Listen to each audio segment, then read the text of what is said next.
बिस्मिल्लाहि वस्सलामु अला रसूलिल्लाह। एक सवाल हमारे दारुल इफ्ता में ये आ रहा है कि सूरह तौबा के शुरू में बिस्मिल्लाहिर रहमानिर रहीम क्यों नहीं लिखी गई, और क्या हम सूरह तौबा के यानी जब तिलावत शुरू करें तो बिस्मिल्लाहिर रहमानिर रहीम पढ़ सकते हैं या नहीं।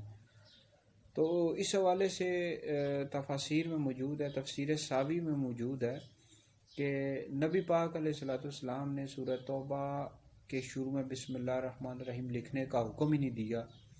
और एक और वजह यह है कि हज़रत सैयदना जिब्रील अलैहिस्सलाम इस सूरत के साथ बिस्मिल्लाहिर रहमानिर रहीम लेकर नाजिल नहीं हुए।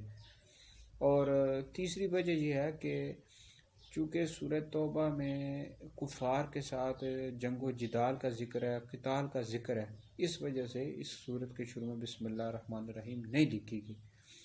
और बाकी यह है कि जब आप सूरह तौबा की तिलावत शुरू करें तो इसमें यह है कि यानी ताऊज़ भी पढ़ें और तस्मिया भी पढ़ें, मतलब आऊज़ु बिल्लाहि मिनश शैतानिर रजीम भी पढ़ें और बिस्मिल्लाहिर रहमानिर रहीम यानी ये दोनों पढ़ें।